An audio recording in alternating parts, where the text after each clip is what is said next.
Howdy and welcome to a brand new broadcast of Focal Point on American Family Radio. Brian Fisher is my name. Great to have you along with us in the conversation today. A lot we are going to get to today, stacked and packed and locked and loaded for you, so stay with us. And we are going to go at breakneck speed. We're going to slow down here at the beginning of the program, however, and pause to take a little bit of time in the Word of God. We're using a schedule you can find at pray.afa.net. My name is Brian Fisher. Congenial, convivial, and amiable as always. The program is Focal Point, the home of muscular Christianity on conservative talk radio, and you are listening to the American Family Radio Network. No better way to become a muscular Christian than to study the life and the teaching and the conduct of Christ. And that's what we've been doing in the Gospel of John, which is where our reading schedule has taken us. Now, the last couple of days, we've been in a section in John chapter 7 where Jesus is up in Jerusalem at the Feast of Booths. This was a feast in which they would basically camp out for a week. They would come and build these temporary shelters with their families, and it would just be like a jamboree for a week. And Christ was there. This is one of the three festivals that every Jewish male was required to make a pilgrimage to Jerusalem for. And so Jesus was there as someone who obeyed the law of God. So he's there. And the Pharisees, it turns out, they're looking for him. Remember, this is why he didn't go. He said, look, I'm not going to go up to Jerusalem yet because my time has not yet come. Apparently, over the course of the week, he talked things over with his father, and the father said, look, I want you to go. So middle of the week, Jesus changed his plans, and he went. First, he met in private with some people, and then about midweek, he decided the time was right to come out and publicly start teaching in the temple. And that really got the dander up of the scribes and Pharisees. So the Pharisees heard the crowd muttering these things about him, that he could be the Christ, he could be the prophet. They figured, we've got to set on this. We've got to stop this. We've got to plug this leak. We've got to stop this man from talking because he's becoming popular. People are liking him more than they like us. That's going to threaten our little fiefdom here. We want to maintain control. He's an outsider. We're the swamp. He's not from the swamp. He's not from the establishment. We have to stop him. And remember, you're dealing here with politicians. Jesus was involved in politics every day of his life because he was going up against the Pharisees, who were politicians par excellence. And so it says in verse, come of my own accord, he who sent me is true, and him you do not know. I know him, for I came from him, and he sent me. So they were seeking to arrest him. Listen to this. But no one laid a hand on him because his hour had not yet come. And that's repeated again later in the passage. His hour had not yet come. So they set out to arrest him. Remember, there was that episode, it's recorded in Luke, where Jesus teaching in the synagogue. They want to take him to the brow of a hill and throw him off the thing to his death as a blasphemer, as someone who was claiming to be the Messiah when he was just a son of a carpenter. And we're told that Jesus walked right through them. They could not lay a glove on him. He walked right through them. Why? Because his hour had not yet come. And we get this, when somebody survives an automobile accident, what do they think, and what do people say to them? Well, we always say to them, well, it looks like God is not finished with you yet. It looks like God still has more plans for you. You could have died, but you didn't. So God still has things for you to do. That came into my mind as I went through my battle with cancer over the course of this last year. I talked with you about a month ago about the day when I should have died twice. Pulmonary embolism, should have died when I hit the ground on my walk, should have died again when I got into the hospital. But God miraculously really saved me. And I want to thank my urologist, Jonathan, Dr. Kalish, because he's the one that called emergency and said, look, you're thinking about treating him for sepsis, but it's not. I think it's a pulmonary embolism. And if he hadn't called and they hadn't responded to his advice, I'd be deader than a doorknob. So here I am, and it was clear to me when God protected me, God saved me, that I don't know what plans he has for me, but it was clear to me that my hour had not yet come, because I should have died and I didn't. Now, one of the things that Augustine said, and this is a great quote, and I want you to think about this as you go through life. Nobody can touch you. Nobody can touch you until your hour has come. And when your hour has come, nobody can stop that hour from coming, because God is in control of these issues. So we can live fearlessly, we can live boldly, we can live without fear, because nobody can touch us until our hour has come. That's why Augustine said, man is immortal until his work is done.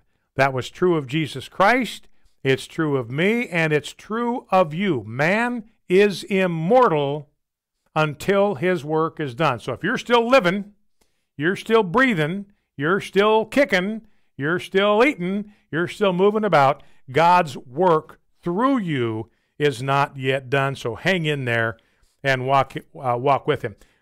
One last thing that Jesus said, and with this we will go to prayer.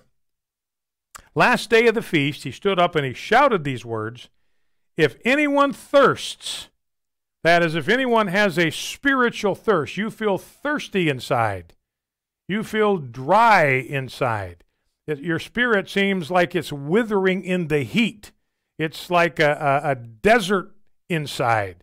There's no vegetation, there's no life, it's barren and dusty and dry. That means you're thirsty. And Jesus says, if you are thirsty, if your soul is thirsty, if anyone thirsts, let him come to me, Jesus said, and drink. Whoever believes in me, as the scripture has said, out of his heart, literally out of his belly, will flow rivers of living water. This he said about the Spirit, whom those who believed in him were to receive. So it says, if you believe in me, something will happen in your belly. Now, this is the seat of the human spirit. This is where our spirit resides. The human spirit resides right there in our belly, the center of our being. So when the Holy Spirit comes to reside in us, that's where he comes to reside. He comes to reside in our human spirit. He quickens that human spirit. He makes it alive. And there in our human spirit, the deepest place in our humanity, he begins to generate rivers of living water that well up and provide relief for us when we are spiritually thirsty. Well, let's take these things and let's go to the Lord in prayer, if you'd be kind enough to join me. Lord Jesus, we know that even in our day, people are divided into two camps because of you. Many of our leaders reject you and have contempt for your gospel. Yet many ordinary people have discovered that you are the Christ. We pray together that every man, woman, and child in our city and nation will come to know that you have been sent from God and that you satisfy the spiritual thirst of everyone who comes to you. We believe that you are the Christ. We believe that no one ever spoke the way you did. We believe that you did not come to us on your own, but that you are from God and that he sent you to us. You are the one, the only one who has seen him and knows him. We look forward together to the day when we will be where you are, and we know that we can only come there through our faith in you. Lord, the rulers of your day tried to seize you, but they could not lay a hand on you until your time had come. I pray that you will protect me, that you will protect my family, that you will protect the listening audience of Focal Point, everyone now within the sound of my voice, that you will protect every man, woman, and child in this land, all of our elected officials, and our president, President Trump. Protect us so that we cannot be harmed until we have finished the work that you have called us to do. We pray that we will bring our inner thirst to you and drink from your living water.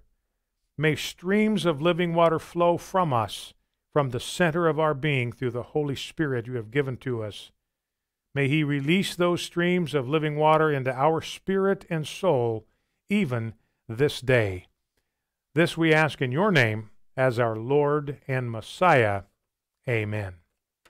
You know, another point, Jesus says that I will be within you a well of water springing up to eternal life. So God puts this Holy Spirit deep in our own spirit, in the center of our humanity, and that becomes a spring of water, a well of water that springs up into eternal life from which we can drink anytime we choose. Well, let's turn our attention to content today. We want to jump right into stuff.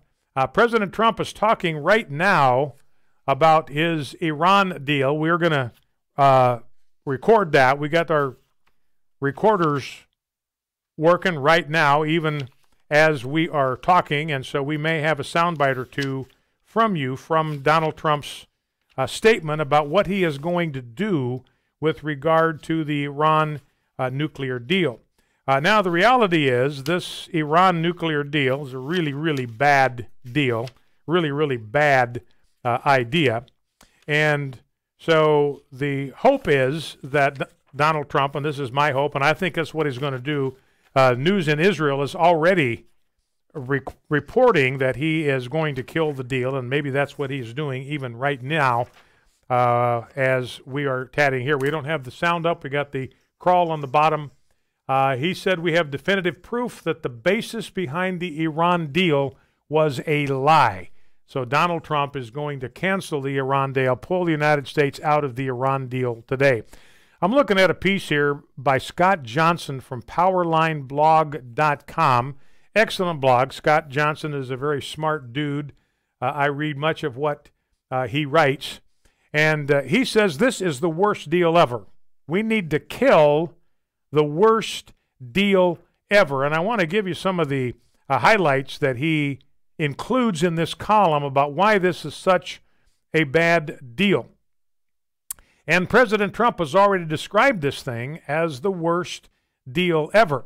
Now, the reality here is if President Obama had presented this deal to the Senate as a treaty, it never would have been ratified.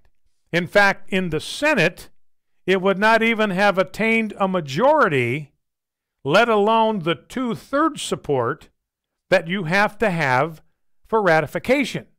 So what did Donald Trump do? He entered into it as an executive agreement. Remember, this is a deal, a treaty, as it were, with a foreign power.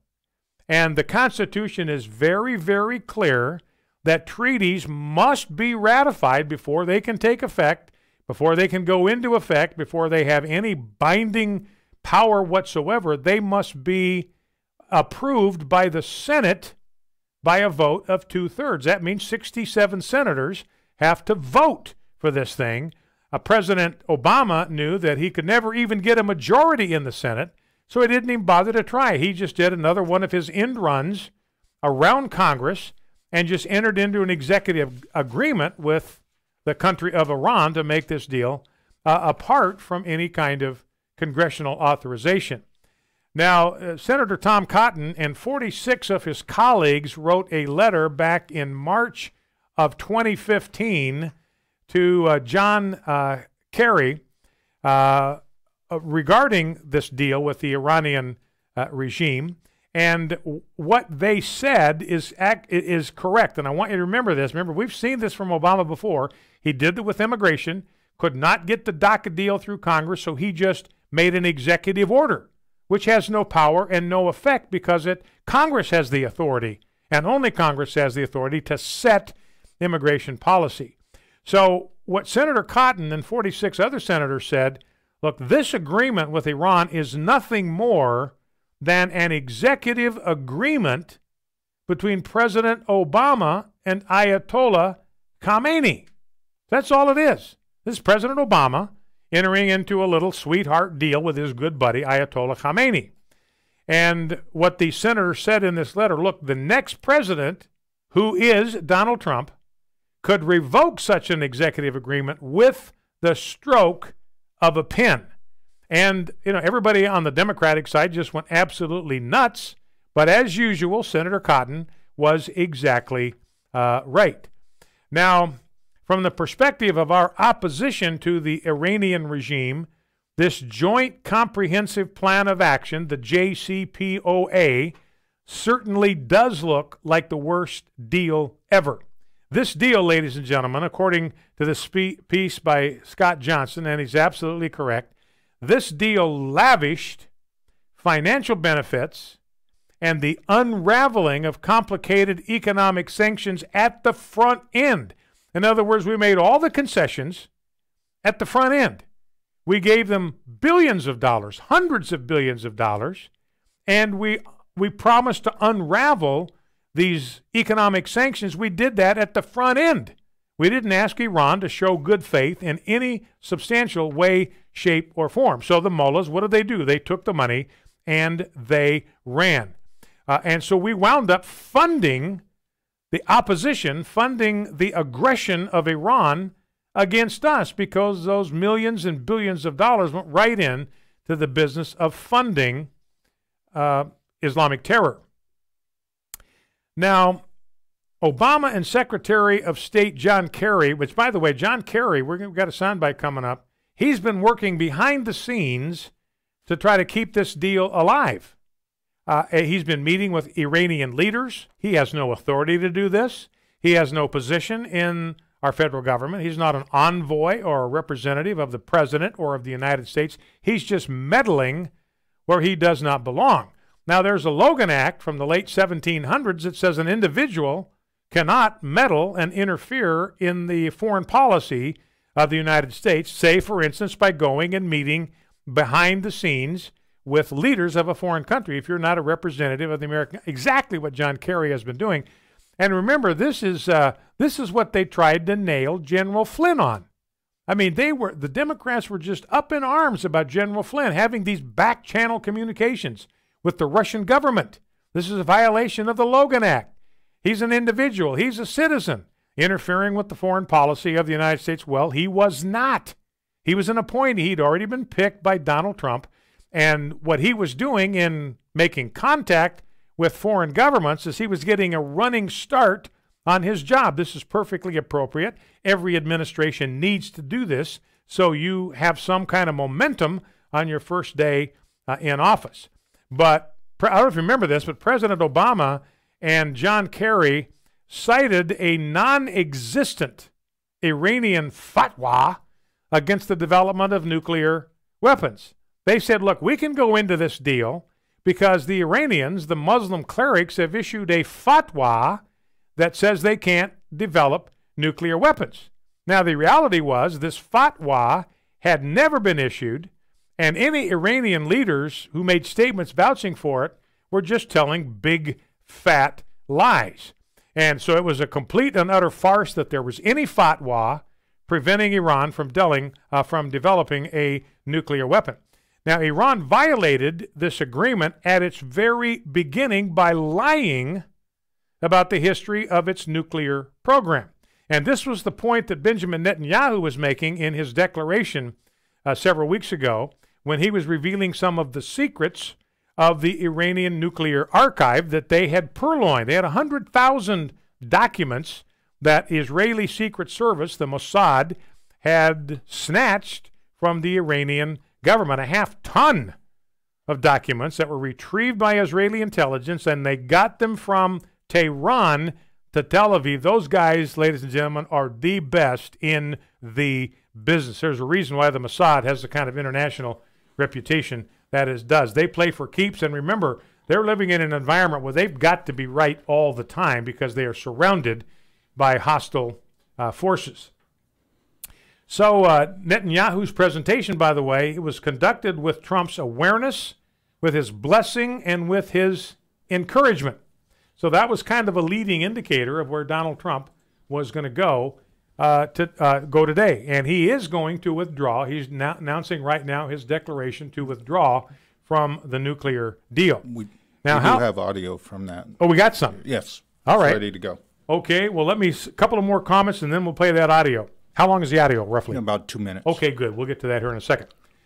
The Iranian regime, how have they reacted to Donald Trump's threats to extricate? Well, they've issued dire threats to Donald Trump. And these are meaningless threats. They have no power, no force to implement them. So the entry into this deal with Iran, it represented a kind of humiliation for the United States. Remember, their gunboats were basically buzzing our destroyers. They kidnapped some of our soldiers. They were kneeling in abject submission on the floor of the boat in which they were taken hostage. They were hostage. And President Obama said, I don't know how much money he sent, but it was a lot of money, hundreds of millions of dollars to negotiate their release. It was just a hostage payment. Well, let's listen in on what Donald Trump had to say just minutes ago about the Iranian nuclear deal. Since the agreement, Iran's bloody ambitions have grown only more brazen. In light of these glaring flaws, I announced last October that the Iran deal must either be renegotiated or terminated. 3 months later, on January 12th, I repeated these conditions. I made clear that if the deal could not be fixed, the United States would no longer be a party to the agreement. Over the past few months, we have engaged extensively with our allies and partners around the world, including France, Germany, and the United Kingdom. We have also consulted with our friends from across the Middle East. We are unified in our understanding of the threat and in our conviction that Iran must never acquire a nuclear weapon. After these consultations, it is clear to me that we cannot prevent an Iranian nuclear bomb under the decaying and rotten structure of the current agreement. The Iran deal is defective at its core. If we do nothing, we know exactly what will happen. In just a short period of time, the world's leading state sponsor of terror will be on the cusp of acquiring the world's most dangerous weapons. Therefore, I am announcing today that the United States will withdraw from the Iran nuclear deal. In a few moments, I will sign a presidential memorandum to begin reinstating U.S. nuclear sanctions. So that's the sound just minutes ago, Donald Trump withdrawing the United States from what he had earlier called the worst deal ever, and it was. No meaningful inspections of Iran's nuclear facility. They were able to continue to develop their nuclear plan without any interference. We had to just accept their word for it. Their word, of course, is worth nothing. Now, looking online, Times of Israel says the IDF is on high alert in the north. They're concerned about fears of Iran reprisal, that they may actually try to infiltrate the nation of Iran. And by the way, the Israelis have named a square near the embassy in Donald Trump's honor. It's called the United States Square in honor of President Donald Trump. So Donald Trump making his presence felt in the Middle East and in Israel, and being a true friend of Israel. And also we've been seeing signs pictures of them putting up signs to the U.S. Embassy in Jerusalem. Yeah, they got street signs. Want to go to the embassy? Here's how you get there. Listen to Focal Point on American Family Radio. We'll be right back after this break. Don't go anywhere.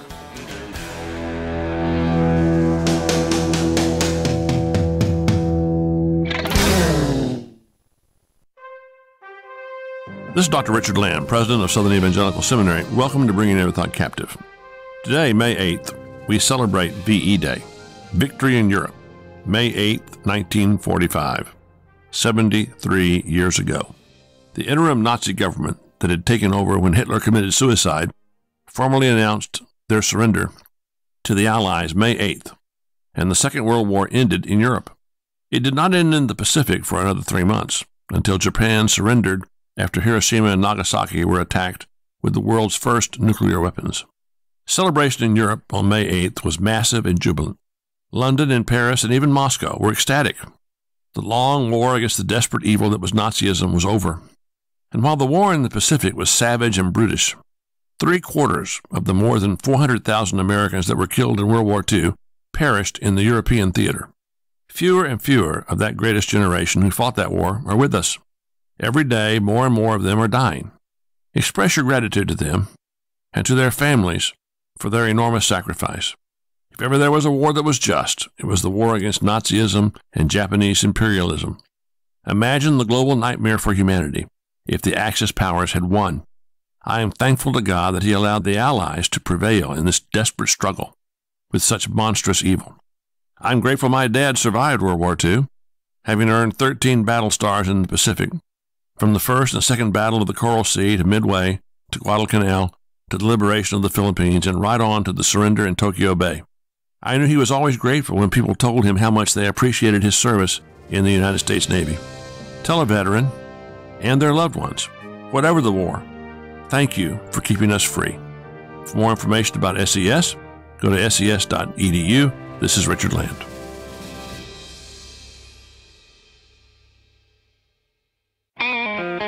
This is Focal Point with Brian Fisher on American Family Radio. Listen to the audio podcast or download today's program at afr.net. You can also read Brian Fisher's columns at afa.net. afa.net.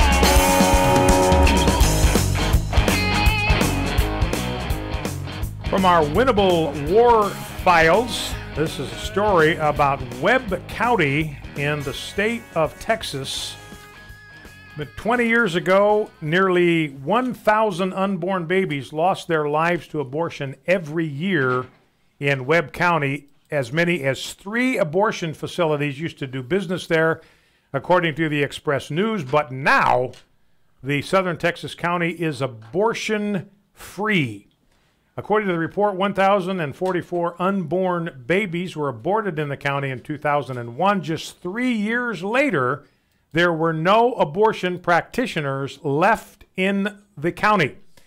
According to the paper, the report, the city's last abortion provider stopped visiting from San Antonio in 2003. There was nobody that lived in Webb County that was doing abortions, so they had to import one from San Antonio. That's what has to happen here in Mississippi. We have only one functioning abortion clinic. It's illegal. It was made illegal by a state law. Some federal judge in all of his benighted wisdom says, no, you can't shut that down. I don't care what the elected representatives of the people in the state of Mississippi say, you got to keep that thing open. What happened in Texas is that they were having to, and so we have to have an abortion provider actually flies into Jackson, the capital of Mississippi, which is where the abortion clinic is. Now, what stopped the deal in Texas is this requirement that abortion providers have to have access, admitting privileges at nearby hospitals, so that if they have an emergency, a medical emergency with an abortion, they can go with the patient to the hospital, to the emergency room. They'll know more about the woman's condition than anybody, so they need to be able to be in there. But abortionists are bottom feeders in the medical industry. They have no respect. They have no standing. They're just universally reviled as scavengers by people in the medical community, so they often cannot get admitting privileges into a hospital, and so they have to close down because that's a condition of being able to stay open. Now, here's an example of what happens. This is a New York doctor. You may have been following this. His patient died after he aborted her late-term baby. And he has pled guilty yesterday, only in order to avoid a longer jail sentence. His name is Dr. Robert Rowe. He pled guilty in connection with the death of Jamie Lee Morales, and this was after the jury in the manslaughter case entered its third day of deliberation. His attorney, who, by the way, is an organized crime attorney.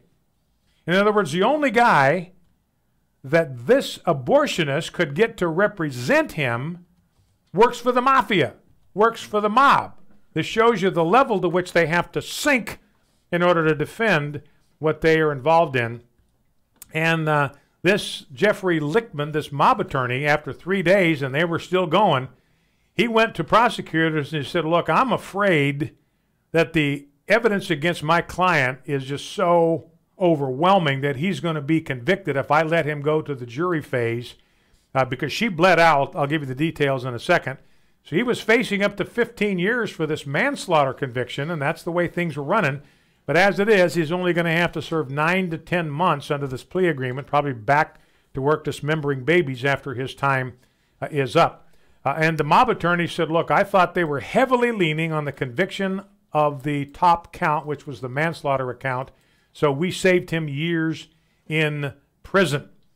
Now, he said, I'm convinced of my client's innocence, but he could not, listen to this, he could not ignore the revulsion of jury members throughout the trial. So the jury members, the members of the jury in this case, as the evidence was presented about what happened to this woman and what happened to her baby, they were repulsed by what they saw. They were visibly experienced visible revulsion at the truth about what happens in an abortion. And so the attorney realized, look, we'd better settle here while we can. Now, this doctor, by his own estimate, has performed 40,000 abortions. He's got the blood himself of 40,000 unborn babies on his hands, and he accidentally, doing this abortion, I think the baby was 26 weeks along, he accidentally cut into her cervix and severed arteries. But instead of getting her to an emergency room, he sent her home to her sister's place in the Bronx, despite the continued bleeding, and this woman eventually bled out in the wake of the abortion. So the baby died, and the mother died, and this doctor should have lost his life as a result, but did not cop to plea in order to avoid 15 years behind bars. So that's the latest on the abortion front. Now let's turn our attention for the moment. Let me grab this sample. Let's start with R1 right at the top. And I want you to think about, as you listen to this clip from April Ryan, she is a African-American newscaster, works for some urban network, and she's now in the White House press corps, and she was being interviewed. Melania Trump yesterday introduced a new initiative for children. That's going to be the mission that she takes on. Every first lady is expected to take on some kind of a challenge, some kind of a mission. You know, for Michelle Obama, it was eating healthy, you know, producing lunches that taste like sheetrock so nobody eats them and they throw them away. That was Michelle Obama's legacy. By the way, Trump hasn't gotten done getting rid of that thing. The guy that he picked to head up the FDA, he's carrying forward full steam ahead with the Michelle Obama deal. So we got to get the attention of that guy, or President Obama does, and get that thing reversed. But Melania speaks with an accent. And part of the initiative that she's introducing is an anti-bullying initiative. We don't want to bully people. It's cruel. We don't want to make fun if they've got a different accent. We don't want to make fun of that. If they have differences in their appearance or whatever, we don't want to laugh at them. We don't want to ridicule them. That's bullying. It's unconscionable, and we should not do it. And despite the fact that this was an anti-bullying conference, and everybody in the left-wing media, they're all about being against bullying. When Melania was done with this, because of her accent, she was just ridiculed and lampooned by the left. Bullied. Yeah, she was bullied by the people that say they are death on wheels on bullying. So it just shows you, again, the hypocrisy on the left. But anyway, listen to what April Ryan says, and let's apply this to the immigration issue, shall we? There are realities. There are a lot of realities that she's dealing with. This is a first lady who is not culturally American, but she is learning the ways. That strike you like it struck me? Her criticism of Melania Trump is what? She is not culturally American. And that's a problem for April Ryan. Now, she says in her behalf, she is learning the ways, but now, for the first time, we find out that it does matter to liberals who is culturally American and who is not, as long as they can use that to zing the First Lady. So the question then, is it okay for us now to say about illegal aliens? I mean, she's a legal immigrant. Is it now okay for us to criticize illegal aliens from Honduras by just simply telling the truth that they are not culturally American? Let's see what happens when somebody tries that, like I just did. I guess it depends on which way they vote. It would probably be a determining factor in that. Right? Yeah. Well, and you know, George Soros, his strategy of taking control of the American political landscape is through 10 million illegal aliens that he intends to get qualified to vote. That's George Soros' big-time strategy, putting millions and millions of dollars into that effort. You know, one issue on the marijuana front, the pot front, this is a situation in Illinois, but you're going to see this in one state jurisdiction after another. They've got an initiative on the ballot that's expected to pass that would decriminalize marijuana, which, believe me, is a bad idea. It rots the brain. The earlier you start smoking marijuana in earnest, the more damage it does to your brain. It lowers your overall IQ. It damages your short-term memory, et cetera, et cetera, et cetera. Perfectly horrible, no good, very bad drug. Good reason why it is illegal. But what do police forces have to track down those that are trafficking in marijuana? What do they use when they're inspecting a car? When they're inspecting some kind of cargo, what do they use? They use drug-sniffing dogs. Now, here's the problem. These dogs are trained to sniff 5 odors. There are 5 odors that they react to. But they don't distinguish between those 5 aromas. It's all the same to them. So they're going to react to meth just like they react to pot. And there's no way to retrain these dogs because they're trained on those 5 aromas. You can't untrain them from that. So you've got all of these dogs now that are legally useless. There's no way for these police forces even to be able to use these dogs.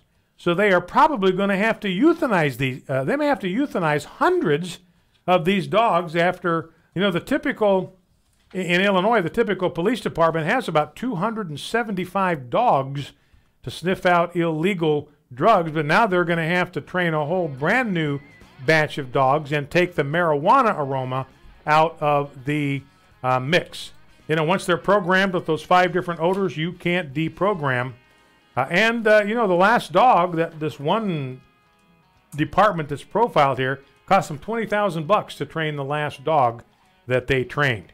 All right, well, let's go to the phones, give you the number, and we'll take your phone calls right after we come out of the break. The number to call if you'd like to join our conversation.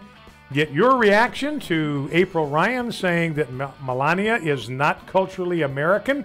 What do you think about that? And then we have Donald Trump pulling us out of the Iranian nuclear deal. And again, moving the embassy to Jerusalem and got a square named after him. Your reaction to all of that, 888-589-8840. Be right back. Exposing Washington with Walker Wildman. So who is responsible for the dysfunction in Washington? That's what we're going to be discussing today. We have become one of the most litigious societies on the planet. The goal of this show is to bring clarity to the news coming out of Washington, D.C., and to expose the deception that has plagued our nation's capital for decades. Exposing Washington. Each Saturday at 2:30 p.m. Central. On American Family Radio. It's quite all right for them to be dressed in white, fine linen, clean, because though they're in the Army, they don't have to do a blessed thing. All they have to do is watch, and when the Lord speaks, the war is over. I could be in on an army like that, right? Join Dr. David Jeremiah for his series Escape the Coming Night, next time on Turning Point. 5:30 a.m. and 7 p.m. Central on American Family Radio. Since the day the American Family Association began asking you to sign a petition urging the cancellation of 13 Reasons Why, Netflix has made some changes. They've added disclaimers before episodes and even a link to a suicide prevention hotline number. This is progress, but it's not enough.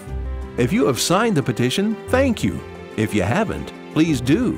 Netflix continues to ignore our request for a meeting to discuss the dangers of their show. And they're still going forward with the release of Season 2 of this dangerous program. Too many teens have taken their own lives after watching 13 Reasons Why, a program which seems to suggest suicide as a viable option. Your signature and prayers could help convince Netflix to reconsider their social responsibility. Even one more teen suicide would be infinitely too many. Please read and sign the Netflix petition at afa.net. American Family Radio. You're listening to Focal Point with Brian Fisher. Welcome back to Focal Point, American Family Radio. Brian Fisher is my name. The program is Focal Point, the home of muscular Christianity on conservative talk radio. Number to call if you want to jump into our conversation, be a part of the discussion, is 888-589-8840, 888-589-8840. So give us a call. Kelly's on the phone today, so tell her your name, first name, and where you are from, and we will get you in the queue. One clip before we go to the phones. Let's grab clip number 1 if we can, Rob. This is Joe Lieberman. This is the guy that John McCain wishes he'd tabbed as his vice president. You know, that guy's, publicly regretting that he tabbed Sarah Palin. I mean, that's just bad form. What's the point of doing that at this point? Mm-hmm. It's in hindsight. So what you're doing is making people realize you lack judgment. If you're criticizing what you did, then you're telling us you lack the judgment that you think you should have had at that time. So maybe the American people made the choice that you kind of shoved them toward. But anyway, he's saying he wished he picked Joe Lieberman, who's a Democrat, for crying out loud, and thinks he would have won by tacking more to the center. Sarah Palin was conservative. Sarah Palin gave John McCain the only chance he had to win that election. But anyway, here's Joe Lieberman commenting on a fellow Democrat, John Kerry, and what he's doing by going behind everybody's back to talk to the Iranians. Clip 1. I give you the perspective of somebody who was in the Senate for 24 years, worked with people in both parties to put sanctions, economic pressure on Iran with a singular goal, which was to denuclearize Iran, to stop their nuclear weapons development program. And what the Obama administration and our allies in Europe did was not that. It basically gave away all our leverage against them in return for a pause in their nuclear program, if they're keeping their word, which they don't have a good reputation for doing. And it gave them $100 billion, which they've used to support terrorists and to spread their rule throughout the Middle East. So it was a bad deal, a mistake for us. So a bad deal and a mistake for us. That is Joe Lieberman, a card-carrying member of the Democratic Party. All right, let's grab some phone calls. 888-589-8840 is the number. 888-589-8840. Let's grab a call from Jamie in Keniston, North Carolina. Jamie, welcome. What's on your mind? Good afternoon, sir. Good afternoon. There should be at least 2 countries on this planet that should be in absolute jubilation. One is the dear country of Israel with its 70th anniversary of a new country, and 2 is President Trump and what he just declared. Isn't that just a wonderful thing?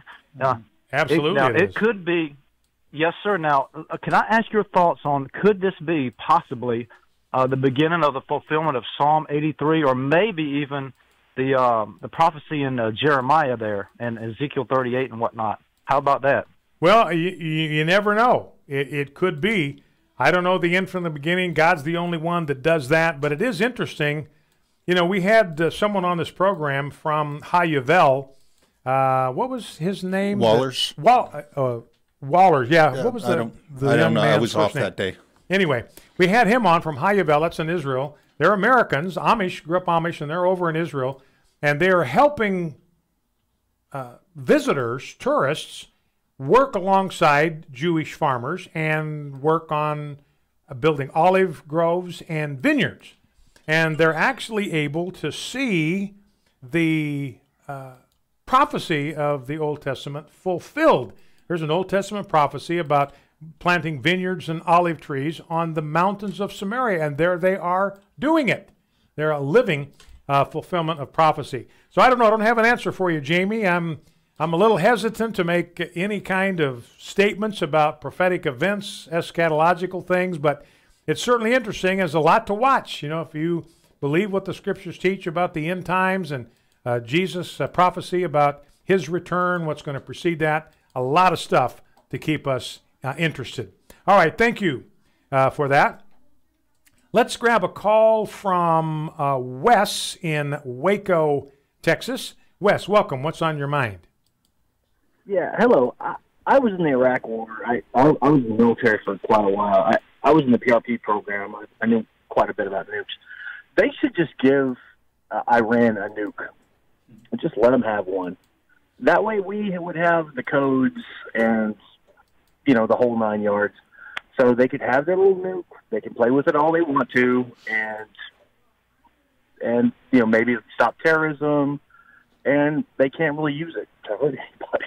Now, so does that make sense? Well, I'm trying to follow here. So you're saying we give them the nuke, and then we have the codes, meaning that we could keep them from launching it, or we could disable it while it was in the air, or what? If they launch it, we could just shut it down. I mean, a nuke has to go through several stages to actually be deadly, right? When it goes up into the air, so we could just disable it. I mean, it would fall as a big hunk of metal somewhere. It could hurt somebody. But, all right. Well, that's that's an intriguing solution, Wes. I don't know how excited the American people would be about us giving Iran a nuclear weapon. They're bound to think, what could possibly go wrong with that? And imagining all the ways that thing could go wrong. But going to give you credit for ingenuity on that, Wes. Thank you. And Wes, you know, he's been in the military, been around the nuclear program, so he knows what he's talking about. So when he says we could give him a nuke and we would keep the codes to it, we could disable it so they couldn't launch it. We could disable it while it was in the air so it have no impact when it hit. All right, let's go to Ron in Tullahoma, Tennessee. Ron, welcome. What's on your mind? Yeah, Brian, regarding the drug dogs. Yes, sir. Don't euthanize the drug dogs. Just give them all to the Border Patrol. Well, there's an idea. Yeah, there's an idea. Well, you know, and I think they've had pretty good success adopting these dogs out. You know, these dogs are well-trained. They're very obedient dogs. They're big dogs. They're beautiful dogs. So I could see why they would be able to adopt these dogs out. I don't know what would happen. I don't know what the downside would be of adopting a drug-sniffing dog. But your idea of getting him to the Border Patrol may be a great idea because they've got to deal with drug interdiction all the time. All right, Ron, another great suggestion. Let's grab a call from David in Willacoochee, Georgia. David, welcome. What's on your mind? Thanks for taking my call, and I appreciate you. Appreciate your program. You're welcome. Thank you. I just wanted to say that I'm not a conspiracy theorist, but I was wondering if maybe Barack Obama knew what he was doing, and he was just wanting to back up terrorism in his own way, and just gave the money to them so that they'd have it to spread around. So tell me again, in your view, David, how would that reduce the threat of terrorism? How would President Obama's plan reduce? No, not reduce the threat. I think he was trying to do what he's trying to do now. I mean, he's trying to cause cause trouble here, and he was just giving them money so they could spread it around and create terrorism more. Yeah, I think you're right about that, David. I think what President Obama wanted to do is he wanted to create the appearance that he was doing something about terrorism, that he was creating peace, connections between him and these foreign powers, and as long as you're talking and negotiating, you can reduce the threat of war, the threat of terrorism, and that's the way I think he wanted people to think about it. But it was all a mirage. You know, he's given like we've been talking about, gave Iran billions of dollars that they immediately just converted into funding for terrorism around the globe. So you're right, David. He wanted to make it look like he was reducing the threat, but at the same time didn't want people to tumble to the fact that he was actually making the problem worse. All right, Barbara in Victoria, Texas. Welcome. What's on your mind? Talk to me. Oh, I just want to pray for God to bless you, Brian, and I'm so grateful that you're healed. I wanted to commend the president for getting the U.S. out of that Iran deal, and I wanted to maybe request that we all be praying for legions of angels to surround and protect the president and his family and Iran, and I'm thanking God for a president that is a staunch ally of Israel. Absolutely, Barbara. Well, thank you very much for that. And I think that's the reason, what you're talking about there is the reason why President Trump is not going to be there for the opening of the embassy. I haven't read any stories about that, but I'm guessing that is just simply too dangerous. There's just too much risk for the leader of the free world to go in there, too many possibilities, too tempting of a target, would invite maybe some of the hostile actors in that region to do things that would even be unthinkable. So I think it's probably the smart thing for the president not to be there for the opening of the embassy. And I agree with you, Barbara. I pray for the president every day. I think we all should pray for his protection. Thank you, Barbara. I appreciate that. Let's go to Bobby in Mound, Texas. Bobby, welcome. What's on the mind? What's on your mind? Thank you, Brian Fisher. One thing, I'll be seeing you on the 26th here in Waco. And the other thing is the idiocy of Illinois has been going downhill for a long time. But, because I'm from there, I can say that. Does this legal issue with the marijuana, is that not going to open up a door legally to the people that they have put in prison? Or is that just beyond thought? No, you're exactly right. I appreciate the call, Bobby. You know, San Francisco is already rolling back all of everybody that's been convicted on a marijuana deal in San Francisco. They're getting their convictions reversed, their sentences canceled, and they're back in public society. You know, so there's a lot of downsides. You know, Illinois is probably the worst run state maybe in the country. You got people leaving that state in droves, people leaving California in droves, 800,000 people expected to leave California and New York combined because of taxes, the cost of housing, the homeless encampments in every city. They just want to get out of Dodge. Like an American caravan. Yeah, that's right. All right, we'll be right back with the second hour right after the news. Stay with us, Focal Point, American Family Radio. Right.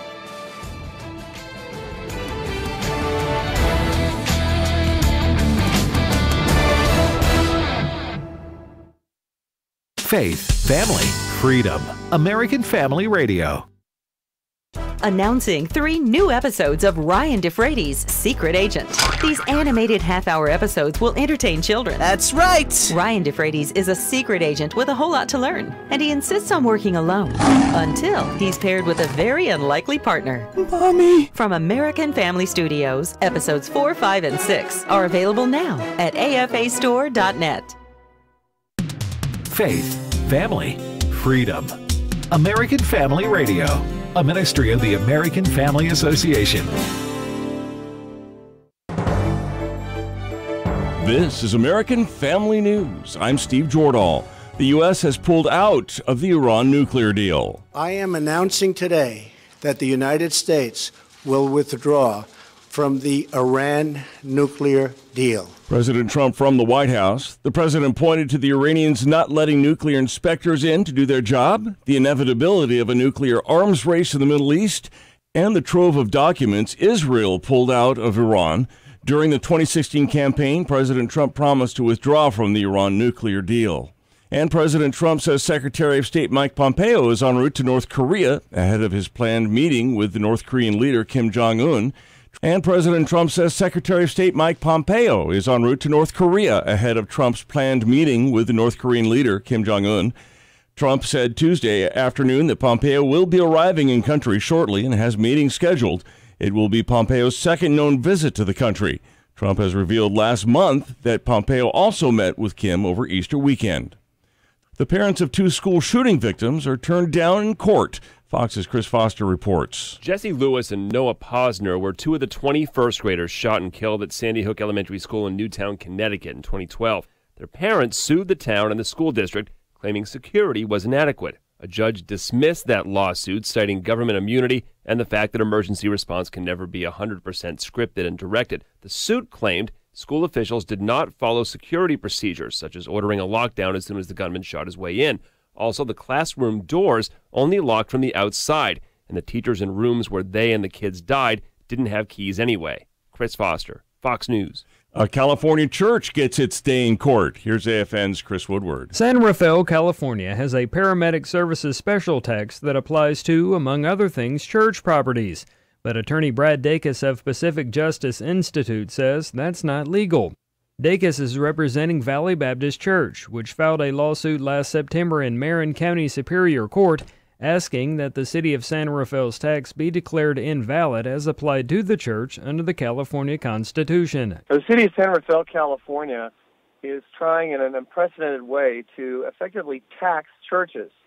It's a property tax, and in the state of California, based on state law and the state constitution, you cannot legally tax churches, much less tax them in a different way than based upon appraised value. So this new law decides to tax churches by saying it's not a property tax. Instead, we're going to tax based on the number of square footage in the building. Well, it's still a property tax. The city of San Rafael sought to have the church's case thrown out, but the court sided with the church. This means the church can now proceed to have its case heard on the merits. If we do not prevail, if the city gets away with this, then we will see blue cities and blue states across the country seizing on this opportunity to take money from churches.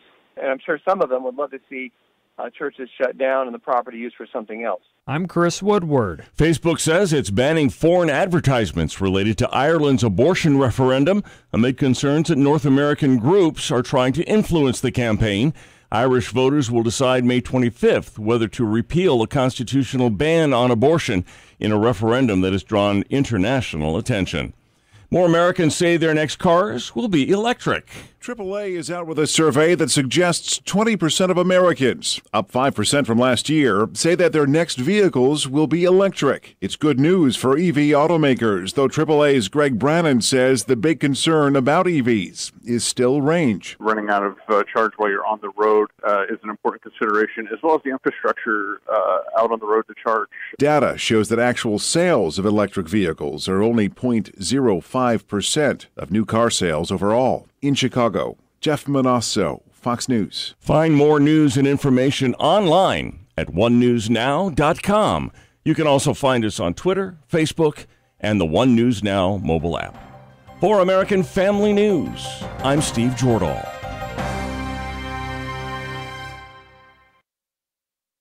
You wish you could stop thinking about it, but you can't. It never quite leaves your thoughts. Even in the joyful moments, it's there. The sadness, shame, and sorrow. You know you can't go on like this, so don't. Phone the International Helpline for Abortion Recovery at 866-482-LIFE. Your call is confidential, and you'll be talking with someone who's already been where you are and found the way out. 866-482-LIFE.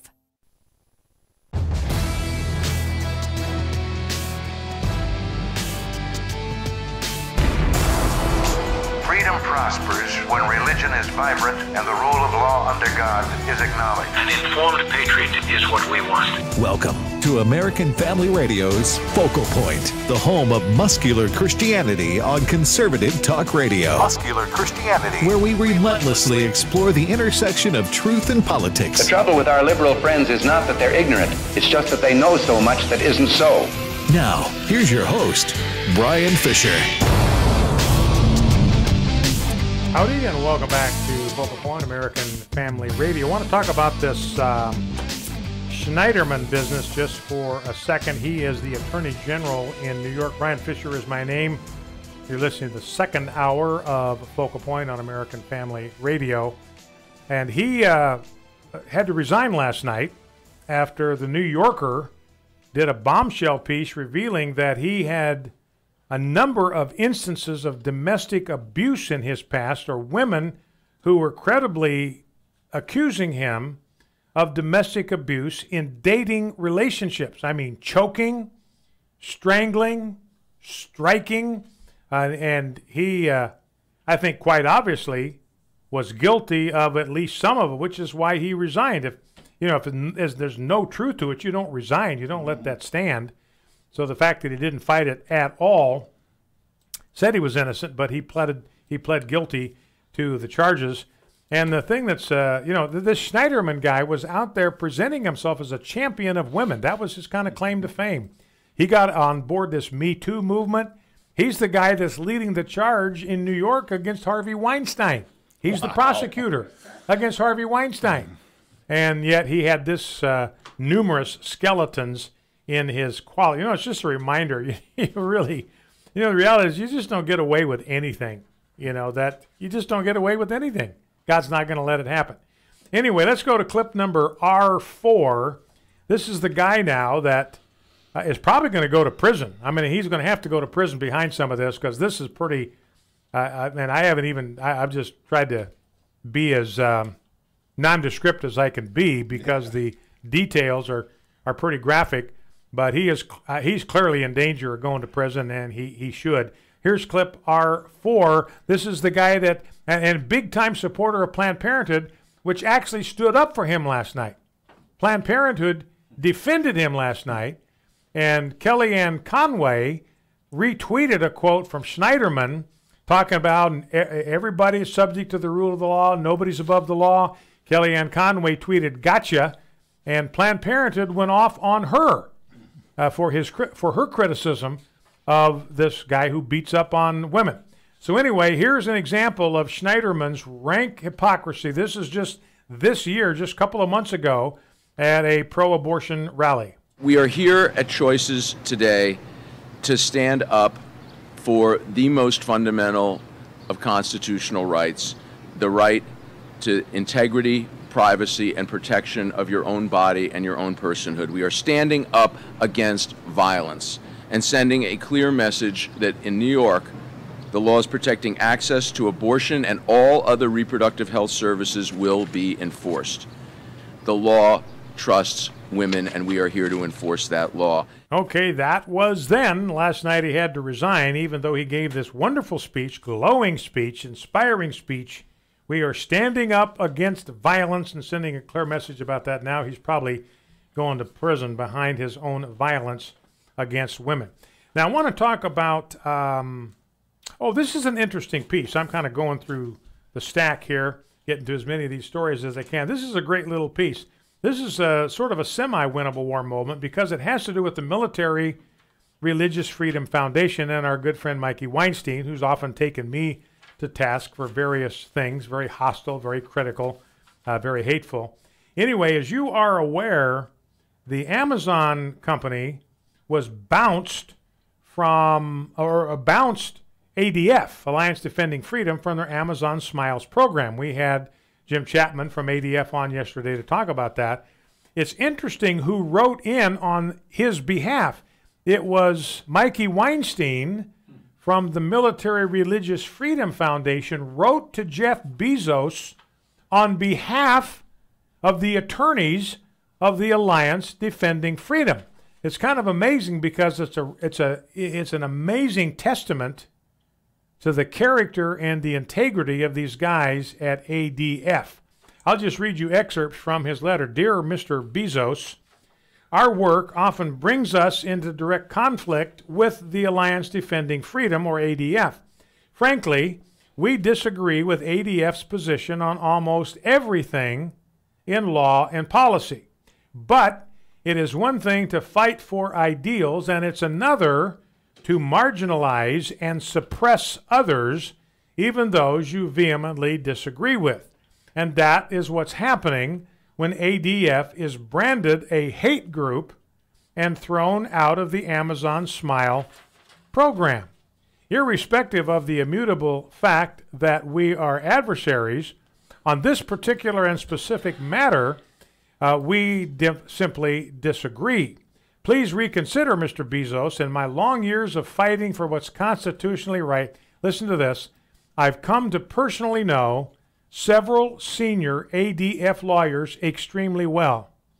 Their religiously based legal positions, I and MRFF totally reject. However, their integrity, compassion, character, empathy, honor, and concern for their fellow humans, I will steadfastly affirm.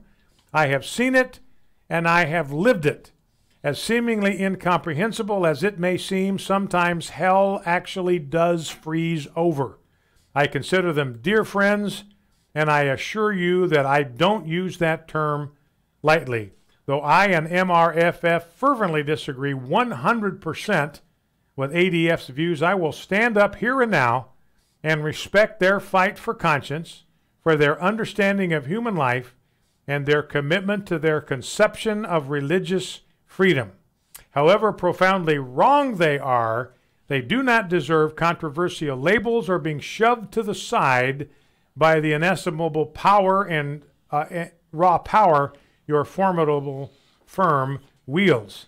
If I had not personally experienced their principled humanity, I would never be writing you today. So it's interesting to me, for one, particular reason, SPLC has categorized the ADF as a what? As a hate group. ADF is nothing but a bunch of haters and homophobes, and Mikey Weinstein is here to differ. Look, I know these guys. I've been courtroom adversaries with these guys for many, many years.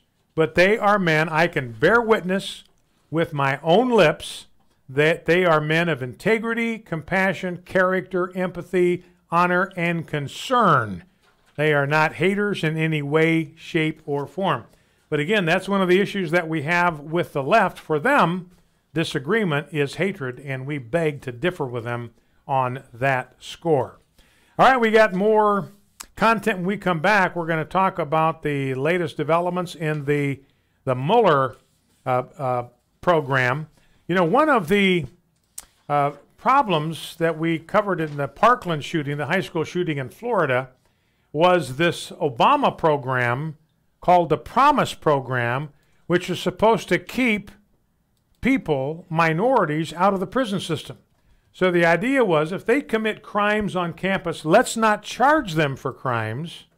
Let's put them in this alternative program, or maybe they can learn and they can reform themselves, they can rehab themselves, and we won't have to have a school to prison pipeline. We can get out of that. And that was all based on the fact that minorities are arrested more frequently for crimes in the school system than whites are. And the reality, of course, that statistic by itself is useless. You have to ask yourself the question, are minorities committing more crimes than white students? If minorities are committing more crimes than white students, then it only makes sense that they would be arrested out of proportion to their percentage. No racism involved at all. It's just law enforcement. Well, they insisted that the shooter, this Nicholas Cruz, that he was never in a Promise program. Now we find out he was in it 5 times and got kicked out of that program 5 times. In other words, that rehabilitation program did not work, and dozens of students are dead. Here's Twyla Brace, president of CCHF, with today's Health Freedom Minute. In 1994, Congress almost shut down the federal agency that tried to get Hillary Care passed, but instead they renamed it the Agency for Healthcare Research and Quality, and it's been pushing big government ideas ever since. For example, it has the National Guideline Clearinghouse, which posts treatment protocols that conform to the way the federal government thinks doctors should treat patients. Many protocols are outdated before they're even published, others are biased, and lots of private entities publish their own protocols. Congress has wisely terminated funding for the clearinghouse. The $19 million 5-year contract to run the website ends in July. Amazingly, a government program is going away. Learn more about protecting your healthcare choices. Sign up for the CCHF Weekly E-News Update at cchfreedom.org. That's cchfreedom.org. Are you personally offended by foul language on television? Even well-written, well-acted programming may be riddled with profanity and undesirable dialogue. The TV Guardian app is technology that mutes and replaces profanity, sexual references, and sacrilegious language from television programs and movies. You see, programmers are required to provide closed captioning. TV Guardian uses the closed caption to look ahead, find the offensive language, mute it, and replace the phrasing in the caption. Users of the TV Guardian app can set the filters for their family's needs, using strict, moderate, or tolerant settings, with or without filtering for religious or sexual references. The TV Guardian app is now providing profanity-free programming.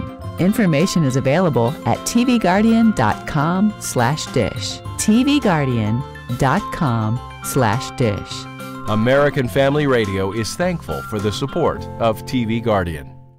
This is Focal Point with Brian Fisher on American Family Radio.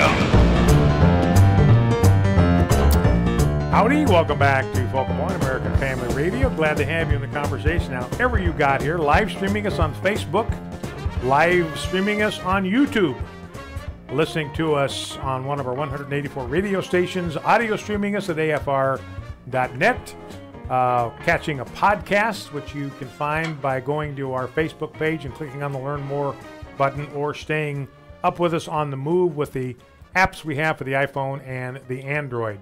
Judge Roy Moore, as you may be aware, has filed a defamation lawsuit against those women that falsely accused him of molestation when they were teenagers. This is an update from the Associated Press, Gadsden, Alabama. All 6 judges in Gadsden County have recused themselves from presiding over the lawsuit that Judge Roy Moore has filed because they have a personal relationship with the judge. They cited 2 reasons for their recusal. One of them is a member of the State Judicial Inquiry Commission that actually suspended Judge Moore as Alabama's Chief Justice in 2016. And so he said, I can't. I already have registered my opinion that this guy is a bad actor as a judge. So I really cannot weigh in on this deal.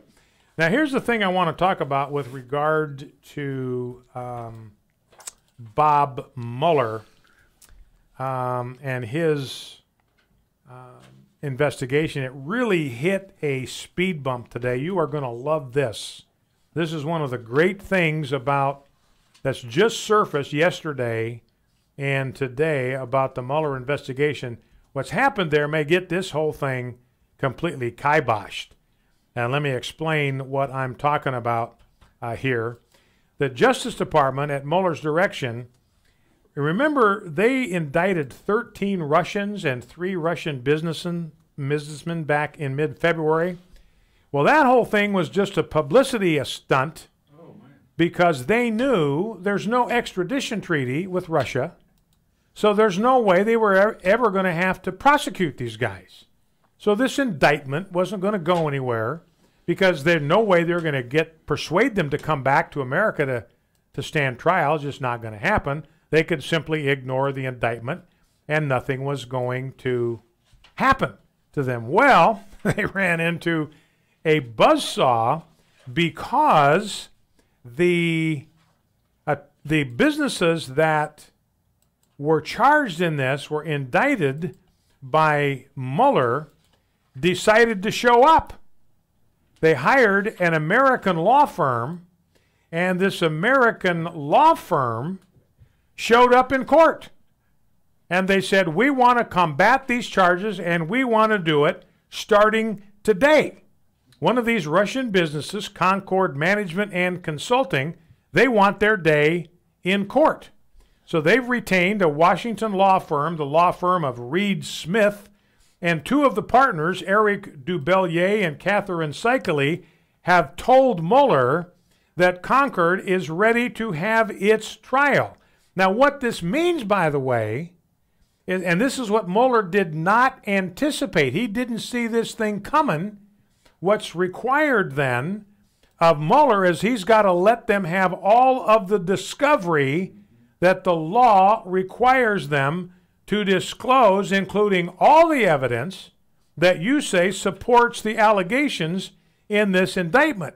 Now, Mueller's team cannot be happy about this because they did not figure they were going to have to prosecute, that this was going to be a successful press conference, and that was going to be it. So they have sought to delay this thing on the grounds that they had no idea that this thing was coming, and they're claiming we don't have to go forward with this thing because the defendant has not been properly served. Now, the process of serving a defendant is for one purpose, to get the defendant, the opposing party, to actually show up to make an appearance, but they've already got that. So this is a silly move on Mueller's part because they don't need to serve the defendant. The defendant's sitting there waiting for this lawsuit to start. So they're trying to get this thing postponed, but the judge has already denied Mueller's request. You're not going to get a postponement. Mueller's team saying, look, we need weeks of briefing that are necessary, so we don't have it if we have to go to court right away. So Concord's lawyers have been scrutinizing the indictment very carefully, and they're making demands for discovery that they say Mueller has ignored for weeks. Last thing Mueller wants to do is put his cards on the table and let everybody see, including Trump's legal team, see the evidence that they think is enough to pursue a criminal case. And again, this is a no-risk deal for these Russian businesses. They're still over there in Russia. It's just their attorneys that are in court. So there's no risk for them. They're, in effect, going to force Mueller to show the Kremlin-connected defendant what he's got. So the surest way to put an end to this unwelcome turn of events for Mueller would be to dismiss this whole indictment. That's the only way they can keep Judge from insisting that Mueller has to cough up in discovery all of the evidence that they have. So that just took a turn that Mueller was not anticipating in any way, shape, or form. Now let's talk about, we got one more clip on the whole business with Iran and what John Kerry is doing. This is clip number 2. This is Molly Hemingway of The Federalist, and she's talking about how the Logan Act was cited when they were going after General Flynn, and here's what she has to say about that. For a year and a half, we've had everyone in the media and law enforcement claim with a straight face that there's something called the Logan Act, which is this 18th century law that prohibits people from doing freelance work with foreign governments. It is clearly unconstitutional. It would never be enforced. And yet it was used to query Mike Flynn, and contrary to what James Comey said in his interview with you, that was the interview where the FBI agent said that he gave no evidence of lying, and yet it was because they were doing a Logan Act query, supposedly because he shouldn't have been talking to Ambassador Kislyak as part of his duties. As the incoming security they advisor. said that they were really concerned. And here you have John Kerry, who has no role in the administration, doing freelance work trying to save a deal that is completely contravening the goal of the Trump administration. And all those people who were claiming that the Logan Act was a real thing are oddly silent right now. Gone completely silent. So they were saying the Logan Act is a thing. We've got to prosecute Flynn for this. And now Kerry is in bigger violation. I mean, Flynn did not violate the Logan Act. When he was talking to Kislyak, he was doing so at the behest of the incoming president. Perfectly legal, perfectly normal. Administrations do that all of the time. Now back for a moment to the Mueller prosecution. Here's Jason Riley of the Wall Street Journal, clip number 3. He's wondering, and this is a question I think that's worth asking, is what Rosenstein's culpability is on this out-of-control investigation, clip 3. That gets me back to what Judge Ellis said here, which is that he said to Mueller's team, you do not have unfettered power here. You can't have unfettered power. You should be working within parameters. And many Trump supporters think that this is no longer about Paul Manafort's bank fraud or financial dealings. This is about doing whatever it takes to bring down Donald Trump. And people are very concerned about that. Trump supporters are very concerned that Mueller has not kept his eye on the ball, that he's gone out outside of his mandate, and that latitude has been given to him by Rod Rosenstein. You know, and one of the problems here is we've not seen the memo of scope, the scope memo in which Rod Rosenstein outlined for Mueller what he could investigate. About 4/5 of that document has been redacted, and we've never seen it. We don't know what's in those redacted portions. And what Jason Riley of the Wall Street Journal is suggesting here, maybe Rod Rosenstein gave all of this rope to Mueller, and we don't know about that. Maybe this really was, as this Judge Ellis was suggesting, this is not about justice. It's not about Manafort. This is all about trying to impeach Donald Trump. So Ellis blowing the whistle on this whole deal, this doesn't have anything to do with justice. This is about getting Donald Trump, finding something for which they can impeach him.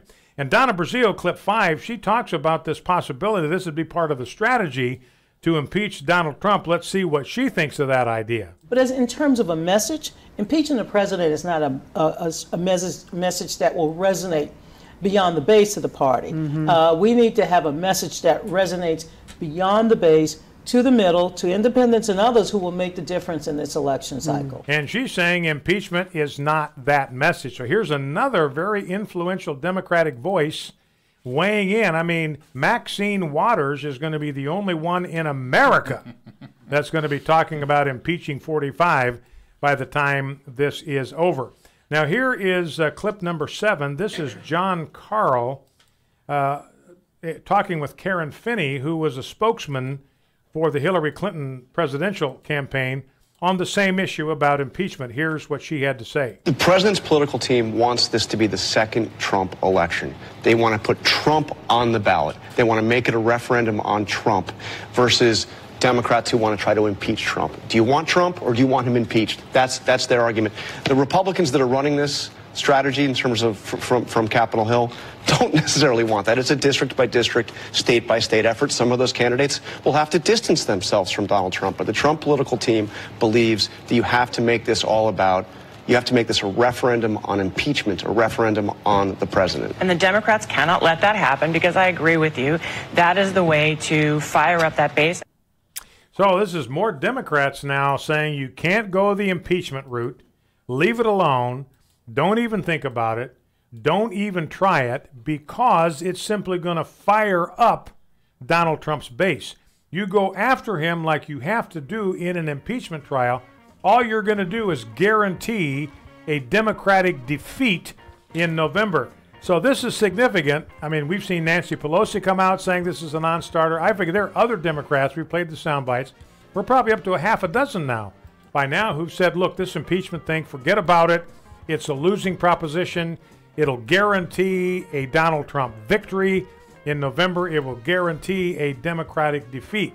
So, you know, and this is despite the fact, another survey from the Media Research Center saying that 91% of the recent media coverage of Donald Trump, 91% has been negative.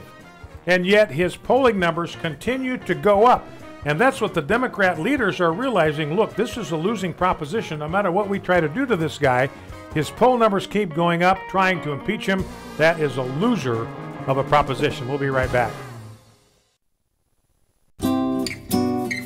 Are you a responsible person who finds yourself growing deeper and deeper in credit card debt and you're not sure how to fix the problem? Then get ready for a toll-free number that will put you on a path to financial recovery. Trinity Debt Management is a nonprofit organization that will consolidate your accounts into one easy-to-manage monthly payment, put a stop to late fees and over-limit charges, and reduce your interest rates by as much as 60%. You'll save thousands and become debt-free for keeps. It's not a loan. It's a smart way to relieve your stress, meet your obligations, and preserve your self-respect. If your debt has you down, we should talk.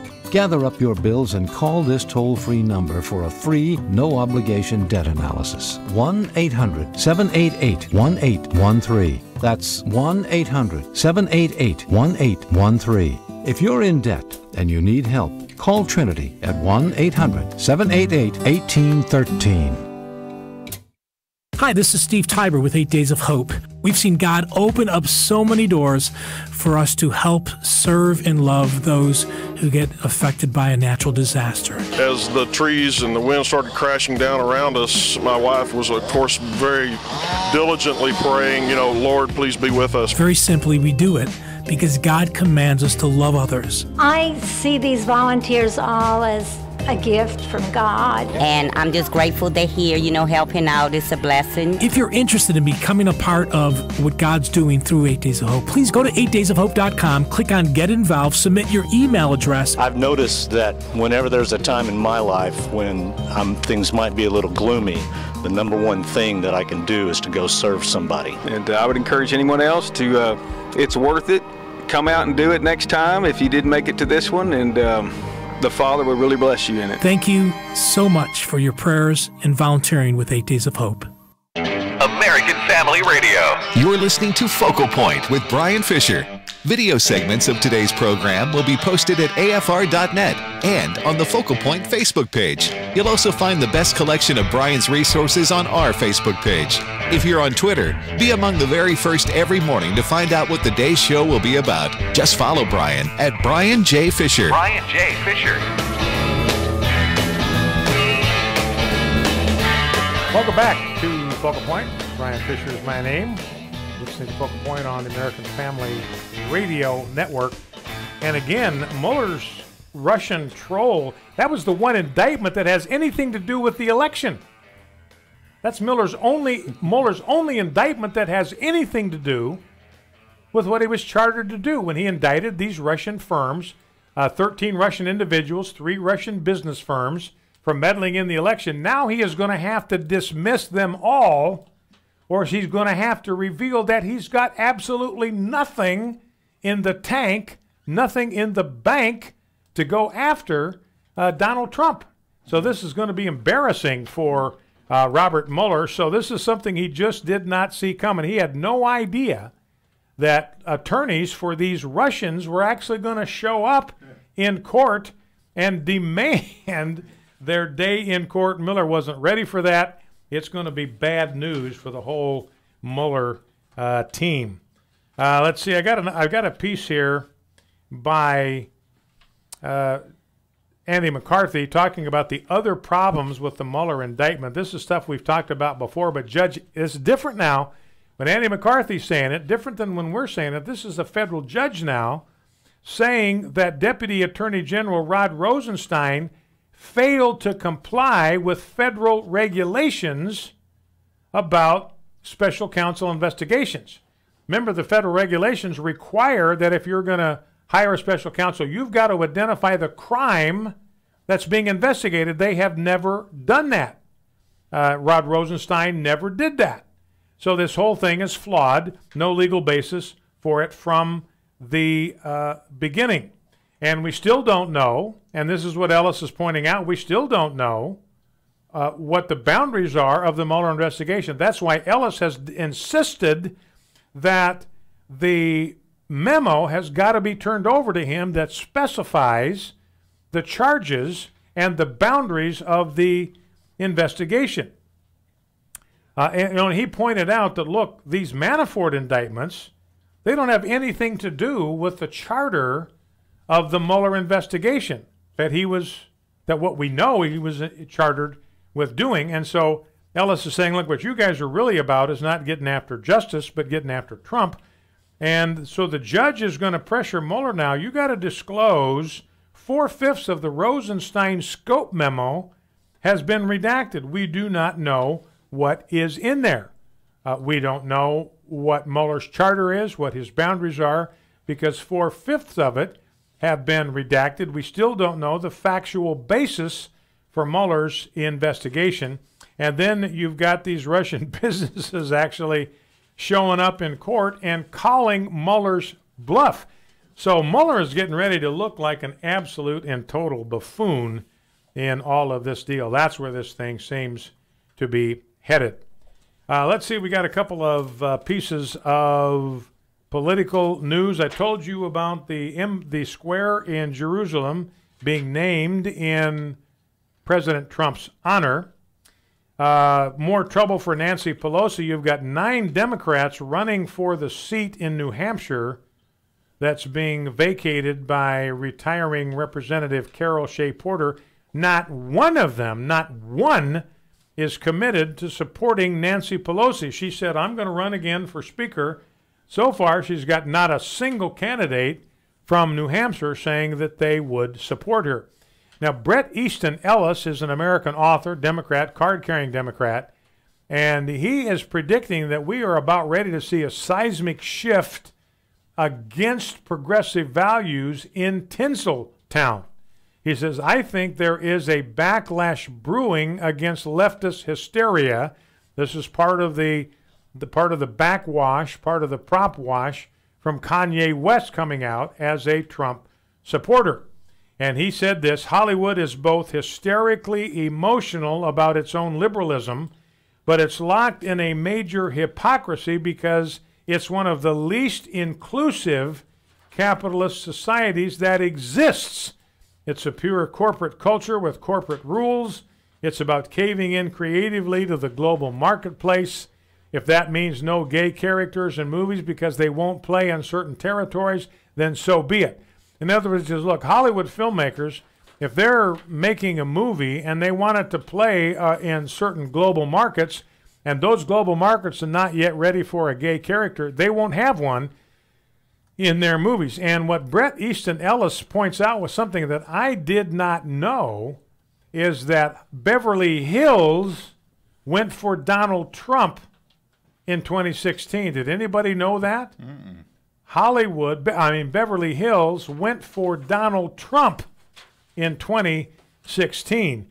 And so Bret Easton Ellis says, look, we've got these signs of kind of a coming seismic earthquake in Hollywood area, Beverly Hills, which is noted for being progressive and Trump haters. You know, President Trump is supporting an effort to have a rescission. A rescission is when they claw back some of the money that was appropriated in the budget. And the Democrats are squealing because the money is going to come out of the Children's Health Insurance Program. Now, here is the deal. This is $7 billion that the White House is claiming because these funds, $7 billion, cannot be spent under law or won't be spent under law. The $7 billion of these CHIP fundings come from 2017. $5 billion of it, $5 billion of the $7 billion, comes from 2017 funds, and that authorization for expenditure has now expired. So you got $5 billion sitting there, and it can't be spent because the 2017, that funding year, has come and gone. The money wasn't spent, so it cannot be spent. Let's put that somewhere else. And the Democrats are squealing about this, but they all voted for rescission packages, clawing back money that was already in the budget. They did it in 1992. They did it in 1994. They did it again in 1997. And Trump's rescission is 300% smaller than the one that Senate Democrats voted for in February of 2011. So these rescissions just claim unspent funds, unobligated funds, funds that have not yet been obligated, and they're looking at $15 billion. They'll have 45 days to consider this package. So Trump keeping his word to do something about out-of-control spending. Well, let's play a couple of additional sound bites. You remember Dinesh D'Souza? He got in big trouble for breaking campaign finance laws. Actually went to prison, was on probation for a period of time. Now it turns out that Rosie O'Donnell has flouted campaign finance laws on far more occasions than Dinesh D'Souza ever did. But Dinesh D'Souza is a conservative. Rosie is a liberal. Let's see what happens to her. That's what they're talking about, clip 6. Well, it seems clear from what we know that Rosie broke the law, and she broke the law 5 times. So it's, in a sense, an egregious violation. Now, what makes it particularly sneaky on her part is that she used 4 different names and 5 different addresses. So it seems clear that she knew what she was doing, and she was trying to cover her tracks. Now, normally if these offenses occur a single time, particularly when there's no corruption involved, they don't prosecute them. But they do prosecute repeat offenders, and it seems clear that Rosie is, in this sense, a repeat offender. So what he's saying here is she's a repeat offender, 5 offenses. They normally don't prosecute these cases. That was what was unusual in Dinesh D'Souza's case. He made one donation that was contrary to FEC regulations. They busted him down for it. Here's Rosie's made 5, and so far nothing at all has happened to her because, of course, she is a card-carrying liberal. Now, speaking of Donald Trump and African Americans, which we were not, here is an excerpt from The View. And as you listen to this clip, think if you can answer this question. Clip 8. You know what that's called? The big lie. It's been used in other dictatorships. You keep lying and lying and lying. But you have people like the Daily Caller. Yeah, there's a lot of people who go along with it. That's right. But you know, if it's true, the premise is somehow that Trump has done so much for the African American community, and I just don't see it. I don't think anybody in their right mind would can think that. point to anything. Well, that's You know, again, this just shows you how uninformed, how abysmally ignorant the left is. Here are all these ladies on The View. I don't know how much money they're getting paid to put on this show, but they're saying nobody can point to a single thing that Donald Trump has done for African Americans. Well, the African American unemployment rate, as you know from listening to this program, is the lowest it's been since the year 2000. So you talk about a president doing something for the African American community. He is creating an economy in which there are jobs for African Americans. Now let's go to clip number 4. This is Candace Owens. She's a spokesman for Turning Point USA. She's the one that Kanye West sent out the tweet about. I really like Candace Owens. She's a pro-Trumper, and it was what got the attention of people in Kanye West's case is he was supporting this woman who in turn was supporting Trump, and that's where the whole Kanye West phenomenon began. And here's what Candace Owens is saying, clip 4. For so long, black conservatives have not been able to have a voice. They've been ignored. People that have biracial children, people that are in biracial relationships. It's been so black and white, the conversation. And I blame Obama. You know, his 8 years in office did a lot of damage in terms of race relations in this country. And I'll tell you, Hillary didn't help much when she kept calling everybody racist and sexist. So she's saying, look, Obama had a lot to do with the fact that race relations are where they're at, which is not in a good place. More racial tension now than there has been before. And she said Obama had a lot to do with that, and Hillary had a lot to do with that, because Hillary kept using terms like racism and sexism. Those terms just divide people, do not bring them together. But let's play clip R2 very quickly. This is Chris Cuomo, who has actually figured out what the attraction was of Donald Trump to voters. You need to understand and your interconnections and where your fellow Americans are. You can't just write off everything that you don't like on Twitter as being a bot. A lot of these people are just dealing with real hard needs in their lives that are not unlike from anybody else's, and they're looking for someone to help them. That's how they arrived at Donald Trump. You may not like it, but that's the truth. That's the truth. They were just looking for somebody to help them. No more magical than that. Donald Trump was the guy that they thought could get it done, and he has been helping them.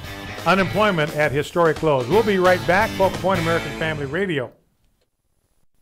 Hey family, this is Lauren from Living Life with Lauren, and I want you to know just how much I appreciate you, and I count it an honor and a privilege to bring you interviews weekly with godly speakers, teachers, and authors that point us all to a closer walk with Jesus. Thank you for listening, telling your friends, downloading our podcast, and of course connecting with me on Facebook, Living Life with Lauren, and Lauren Kitchen Stewart. I would love to hear from you. We're heard every Saturday evening at 8 Central Time on American Family Radio. Join us.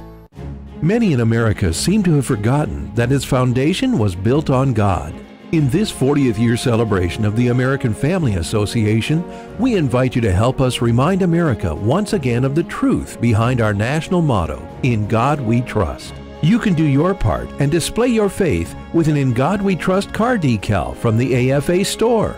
Order yours today with free shipping at afastore.net. That's afastore.net. Hi, I'm JJ Jasper. Do you know what a snail says riding on a turtle's back? Whee!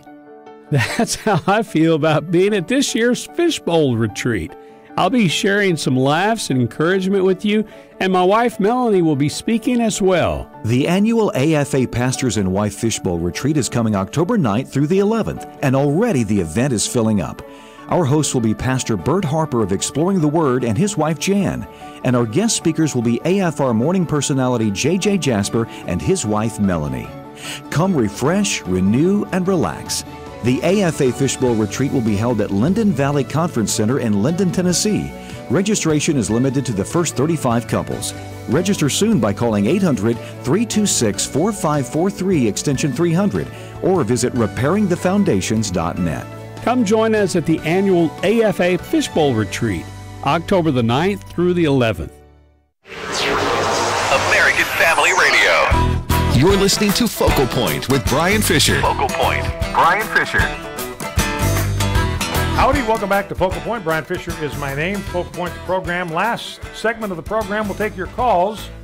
Anything we've talked about on the program today is open season.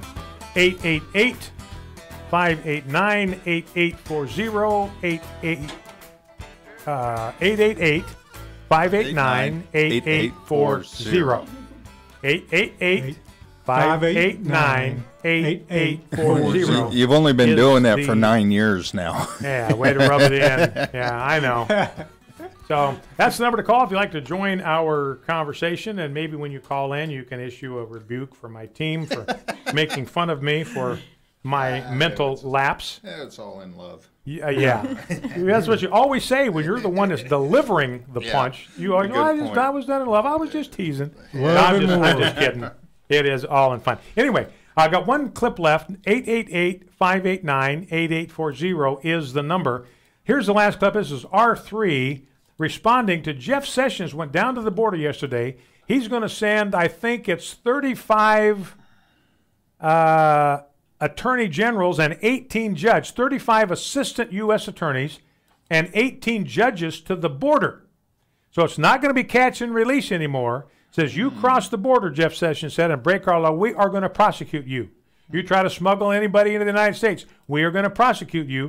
And he's sending attorneys and judges down there to the border to set up courtrooms, temporary courts, to prosecute people that break our immigration law. Right on, no more catch and release.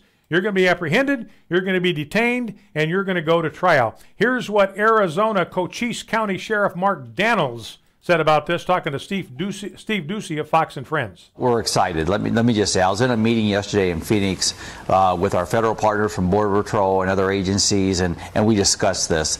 This brings a component that hasn't been in the layer of the criminal justice system at the border, where there's catch and release and nothing happens. Now we see that there's going to be a message of consequences, but there's also an action of consequences. So if you get caught, there's going to be consequences to that. And that's something that's been missing for years on the border. Absolutely. Also, I understand for the people who come into the country, he announced yesterday, who are seeking asylum, rather than crossing over, filling out some forms and saying, okay, come back in 6 months or whatever, they're going to actually detain them until the case is adjudicated.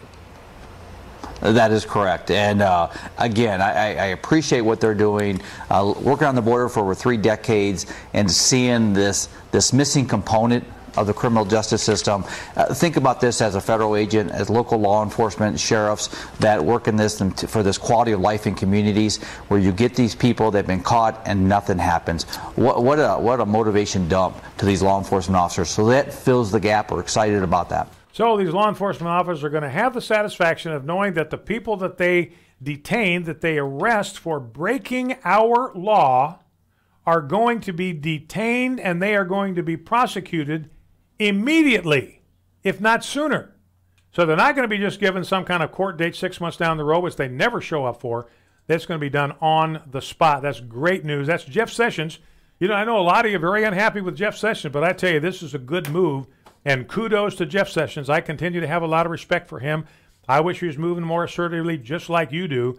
But he's a good man, and he has a high regard for the rule of law, and he's getting it done down there on the border. No more catch and release. Jeff Sessions is going to see that anybody who breaks our immigration law going to get prosecuted on the spot. You know, the Constitution guarantees a speedy trial. The only people that are going to get it are going to be illegal immigrants who break our law. Jeff Sessions is going to see that they get a fair and speedy trial. All right, let's go to the phones. 888-589-8840 is the number. 888-589-8840. Let's go to Nathan in 5 Points, Tennessee. Nathan, welcome. What's on your mind? Hey, Brian, I appreciate your program. I just wanted to tell you to take heart about these police dogs. They can be retrained. Dogs are real smart. They can be deprogrammed, reprogrammed. If you don't believe that, contact some of these old boys in the backwoods of Mississippi or Tennessee that's got coon dogs. They can train a coon dog not to chase deer when they want him to treat coons, and these police dogs probably can too. When I wore a much younger man's clothes, I trained a few coon dogs, and I've seen them trained by other people that would yelp when they crossed a deer track. They were so broken from chasing deer. They would literally yelp when they crossed a deer track when they weren't supposed to be chasing deer. So take heart. They don't have to be put down. They can be retrained if they need to be. All right, Nathan, I appreciate that. That is very good to hear. Thank you, Nathan, from 5 Points. And also, we had a lot of people on Facebook Live that were commenting that they had teenagers in the house. They'd be very willing to adopt a police Absolutely willing to adopt a police dog that could sniff out 5 different kinds of drugs. Notice they said they're open to adopting the dog, not the teenager. Oh, okay. We're going to adopt the dog, and Jeremy's going to sleep in your room for the rest of your life. So, all right, let's go to Jay in Houston, Texas. Jay, welcome. What's on your mind? Talk to me. Hey, how you doing, Brian? Good. How are you? It is pretty good. I just want to make just a quick point about when we were talking about politics in the Democratic Party, and the midterms are coming up. We know in November, but I want to make a very important point and where the Democratic Party is right now, which I think they're pretty well finished. And reason being, we go back to 2010. Up until now, they've lost over 1,200 seats, and then they finally lost the presidency, which tells me that the American people do not want want them in power. They don't want their platform. They don't want their, like Obama, champion the same-sex bathrooms and stuff like that. We're finished. We're done, and that's why. And I want to make that very important point. They've lost over 1,200 seats since 2010, and now the presidency. I think they're just on their way out. Yeah. Well, I think you have a good point there, Jay. You start thinking about, we had a whole raft of primaries today. We'll talk about the results of those tomorrow. I'm particularly interested in the one in governor's race in Ohio. AFA Action endorsed Mary Taylor in that race, and very interested in the senatorial primary in West Virginia. But at any rate, you ask yourself the question, what is the Democrats' message? They have absolutely no message. They've got nothing. They have no message other than we hate Trump, we want him gone, we're doing our dead level best to invalidate his presidency and get rid of him. That's their message. And the Democrats, the leadership, we played soundbite after soundbite after soundbite. They're realizing that is not a winning proposition. All right, thank you, Jay. I appreciate it. Let's go to Wes in Waco, Texas. Wes, welcome. What's on your mind? Talk to me. Wes, let me have you turn Wes, you're on with Brian Fisher. Let me have you turn your radio down so we don't have any feedback in the background. Yeah, it's off. Okay, good enough. What's on your mind? Hey, I just wanted to tell you, Russia is not the same Russia it was during the Cold War. It's totally different now. I mean, I know people still think it is. It's this evil empire, but it's really not. And the truth is, the future is going to be about resources. If America could get over the whole evil Russia thing, and maybe we could start allying with them. I mean, China has no resources. Neither does Europe. So the future could be quite different if that makes any sense. Yeah, I understand what you're saying, but on the other hand, you got to realize, Wes, like in Syria, both Iran and Syria are client states of Russia. I mean, they are hip deep involved in the Middle East, supporting and propping up regimes which are hostile to Israel and hostile to American interest. Now, understand what you're saying. It's no longer the Soviet Republic, the United, whatever it is, USSR, Soviet Republic. It's not that anymore. I agree with you. And they've allowed a lot of capitalism to kind of flourish in their country. They're bringing Christianity back. Putin's been a big supporter of the Russian Orthodox Church. So he's recognizing the importance of the Orthodox faith to the life of Russia. It's a part of the culture, part of its values, its infrastructure, so he's trying to bring it back. Anyway, good call, Wes. I appreciate that. Thank you for that. All right, let's grab a call from Jack in Heber Springs, Arkansas. Jack, welcome. What's on your mind? Talk to me. Yeah, thanks for taking my call. As far as the Iran nuclear deal, within Islam, ain't there a teaching that allows them to lie? And apparently that's what they've done. I think it starts with a T, but I wouldn't dare try to pronounce it being from Arkansas. But I think it makes it just, to me, nonsense of the highest order. And it would make the whole thing sit on a foundation of vapor. Yeah, this is a foundation of sand. And Jack is exactly right. We have talked about it on this program before. The doctrine is called taqiyya, T-A-Q-Q-I-Y-A, taqiyya. And it is the doctrine in Islam that you are permitted to lie, tell a bald-faced lie, if it will advance Islam. If your lie will advance the cause of Islam, then you can tell any lie that you want. You will be exonerated by the Prophet. He will support you. He will love you. And so, that makes treaties. I mean, their signatures mean less than the paper they're printed on. They mean nothing. They have no compunction about going back on their word because that's what their holy book, their Quran, teaches them is perfectly okay. Let's go to Joe in Meridian, Mississippi. Joe, last call of the day. What's on your mind? Hi, I wanted to talk about that verse in John chapter 7, and I wanted to show you a parallel that maybe you've already seen, but I think you'll like this. Okay. If you look at John chapter 4, in verse 33, therefore said the disciples one to another, hath any man brought him out to eat, ought to eat? And verse 34, he says, Jesus says unto them, my meat is to do the will of him that sent me, and to finish his work. Over in chapter 6, verse 15, when Jesus therefore perceived that they would come and take him by force to make him a king, he departed again into a mountain himself alone. And then over in chapter 7 that we looked at earlier, his brothers wanted him to go to Judea, and and he said what he said, which you already talked about. So what we see here, we see in Matthew and in Luke, and that is the temptation. All right, Joe, I am sorry. I think you got a point. I am not going to be able to hear the rest of it because we are completely out of time. Hard break, can't do anything about it. Call back tomorrow. We'll talk about it more. The views and opinions expressed in this broadcast do not necessarily reflect those of the American Family Association or American Family Radio. Faith, family, freedom. American Family Radio.